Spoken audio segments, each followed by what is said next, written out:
Good afternoon students. Subject Hindi, chapter number 1 परिश्रम का फल। हम लोग चैप्टर नंबर 1 पढ़ भी लिए थे। इसकी एक्सरसाइज अभी करना रह गया था, जिसमें पेज नंबर 10 पर क्रियात्मक गतिविधि, इस पर देखिए। नीचे दिए गए शब्दों की सहायता से आभूषण की आत्मकथा पूरी कीजिए। ज्वेलरी, कष्ट, गहना, चाहती, प्रयास, पुकारते, काटकर, तपाया, यातना, खुश, समता, व्यवहार। तो ये कुछ शब्द दिए गए हैं।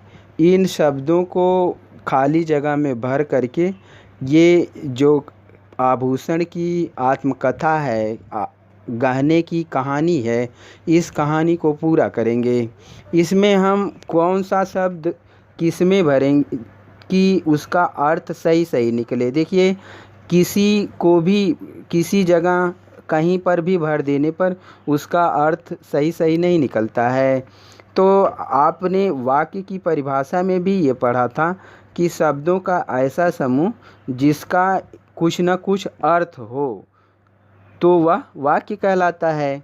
तो हम ऐसे शब्दों को इसमें से चुन करके भरेंगे जिससे ये कहानी पूरी हो जाए और उसका सही सही अर्थ निकले।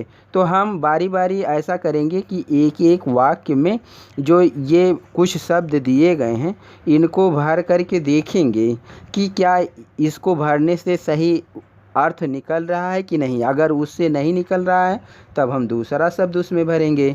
जैसे देखिए, मैं आभूषण हूँ, मेरा एक अन्य नाम भी है। अब जैसे आभूषण का एक अन्य नाम गहना, तो आभूषण का दूसरा नाम क्या है? गहना। तो अगर हम गहना इसमें भरेंगे तभी इसका सही अर्थ निकलेगा, और अगर हम दूसरा शब्द इसमें भरेंगे तो इसका सही अर्थ नहीं निकलेगा। अंग्रेजी ने मेरा नाम ज्वेलरी रख दिया है। तो अब इसमें हम ज्वेलरी अगर भरेंगे तब इसका सही अर्थ निकलेगा, और दूसरा कोई वाक्य शब्द आप भर करके देखिए तो उसका सही अर्थ नहीं निकलेगा।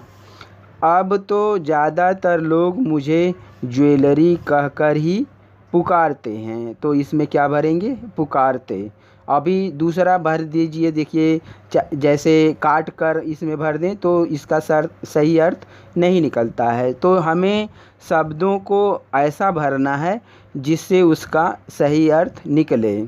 अब तो ज़्यादातर लोग मुझे ज्वेलरी कहकर ही पुकारते हैं। विशेष रूप से महिलाएं मुझको बहुत चाहती हैं। तो इसमें क्या भरेंगे? चाहती। मुझे याद है जब से मुझे मात्र धातु से काट कर, इसमें क्या भरेंगे? काट कर अलग कर दिया था, तब मुझे कितना कष्ट हुआ था। इसमें क्या भरेंगे? कष्ट हुआ था। इतना ही नहीं, मनुष्य ने मुझे आग में बार बार तपाया। इसमें क्या भरेंगे? बार बार तपाया। मुझे बार बार तपाया और ठोक पीट कर नया रूप देने का प्रयास किया। तो नया रूप देने का, ठोक पीट कर नया रूप देने का प्रयास किया। मनुष्य के इसमें क्या भरेंगे? व्यवहार से मुझे बहुत दुख उठाना पड़ा, फिर भी मैं उनके द्वारा दी गई क्या भरेंगे?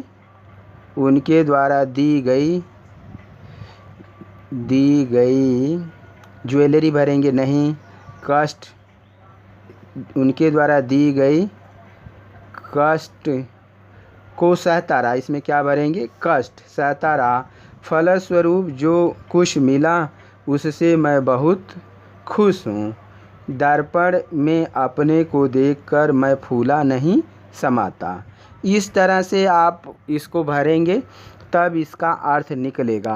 और अक्सर आप लोग ऐसा कर देते हैं कि किसी का किसी में भर देंगे तब उसका अर्थ नहीं निकलेगा। तो एक बार भरने के बाद फिर हम पढ़ते हैं कि देखें इसका ये कहानी पूरी हो रही है। तो अगर कहानी पूरी हो रही उसका सही अर्थ निकल रहा है तब तो सही है, और नहीं तो फिर से एक बार पढ़ कर देख लेते हैं। अगर उसका अर्थ गलत निकल रहा है तो फिर शब्दों को इरेज करके दूसरा लिखेंगे। दूसरा है बच्चों, इस पाठ में दिए गए प्राकृतिक प्रसंग के अतिरिक्त अन्य कोई प्रसंग लिखो जो दुख व तप के पश्चात सुख का उद्घोष करता है। जैसे अभी ये ऋतुओं के माध्यम से ये बताया गया कि गर्मी के बाद बरसात आती है, गर्मी में लोग दुख सहते हैं, और जैसे ही बरसात आ जाती है लोग खुशी से झूम जाते हैं। तो दुख के बाद सुख आता है। तो ये ऋतुओं के माध्यम से बताया गया था। तो वह कह रहा है कि कोई अन्य प्रसंग लिखो, कोई दूसरी कहानी लिखो जिससे ये पता चलता हो कि दुख के बाद सुख आता है।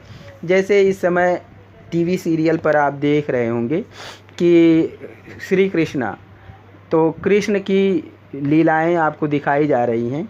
प्रिय बच्चों, कृष्ण का जो जन्म हुआ कितने कष्ट में हुआ। उनके माता पिता जेल में थे, और उनके जो भाई पैदा हुए थे उसको कंस मार डालता था, और वो देवकी की 8वीं संतान थे। तो बचपन उनका जन्म जेल में हुआ, और जब जेल से में पैदा होने के बाद जेल के जो दरवाजे हैं वो खुल गए, और उनके पिताजी वासुदेव लेकर के उनको गोकुल जा रहे थे। मथुरा पैदा कहाँ हुए थे? मथुरा में। और जब गोकुल जा रहे थे तो यमुना नदी पड़ती थी। यमुना नदी पानी से भरी हुई थी, और जैसे जैसे वासुदेव पानी के अंदर जा रहे थे यमुना जी बढ़ती जा रही थी।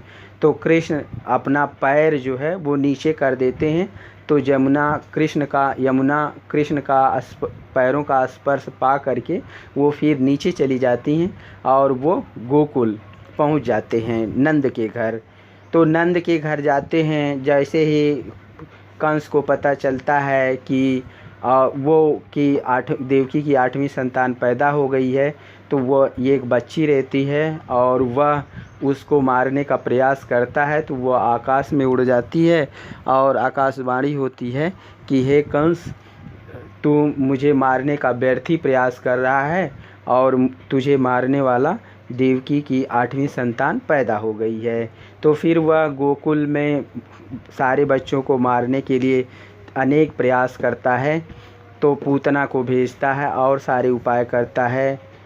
तो अंत में फिर वो सारे राक्षस मारे जाते हैं, और कृष्ण कितने दुखों के बाद फिर वो एक दिन कंस को भी मारते हैं, और द्वारिका में एक अपना नया आलीशान महल बनवाते हैं, वहाँ पर रहते हैं। और फिर महाभारत के युद्ध में भी उन्होंने महत्वपूर्ण भूमिका निभाई, और आज पूरा विश्व उनको याद करता है, उनके अच्छे कार्यों का बखान करता है। तो ये देखिए, दुख के बाद कृष्ण के बचपन में इतना दुख था, लेकिन बाद में कितना सुख था। दूसरी कहानी, दूसरा प्रसंग आप लिख सकते हैं सुदामा और कृष्ण की मित्रता का। सुदामा बहुत गरीब थे, और वो संदीपनी ऋषि के पास कृष्ण और सुदामा साथ साथ पढ़ते थे। तो बाद में कृष्ण अपने वो घर चले गए, सुदामा भी चले गए। तो सुदामा गरीब हो गए, और कृष्ण जो है वो तीनों लोकों के स्वामी हो गए। तो बाद में जब कृष्ण के पास सुदामा गए तो फिर उनकी दरिद्रता दूर हो गई। लेकिन इस मित्रता में सुदामा ने अपने चरित्र बल का परिचय दिया कि दुख में भी सबसे बड़ी परीक्षा ये होती है कि बच्चों, दुख में हमें अपने कर्तव्य से नहीं डिगना चाहिए। दुख में ईश्वर हमारी परीक्षा लेता है कि हम अपने कर्तव्य पथ पर कितने दृढ़ हैं। हमें अपने कर्तव्य पथ पर दृढ़ रहना चाहिए, हमें अनुचित कार्य नहीं करना चाहिए। और जब हम अपने दुख की घड़ी में भी अनुचित कार्य नहीं करते हैं, तब एक दिन हमको सुख मिलता है।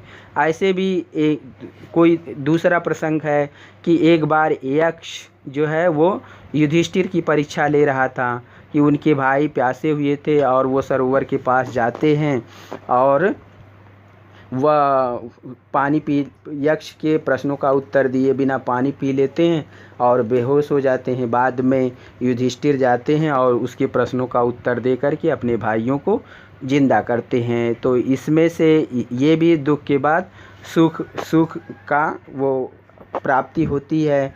राम के जीवन में भी कितने दुख आए। वो उन्होंने तारका को मारी, फिर उनको वनवास हुआ, वनवास के बाद सीता हरण हुआ और राम रावण का युद्ध हुआ। इतने सारे दुखों के बाद फिर उनका राम का राज तिलक हुआ और आज पूरा विश्व जो है वो उनके अच्छे कार्यों के लिए उनको याद करता है। तो दुख के बाद सुख आता है। ये प्रेरक प्रसंग है। इनमें से कोई एक कहानी आप लिख सकते हैं। आशा करता हूँ ये वीडियो आपको पसंद आया होगा। Thank you. Have a nice day.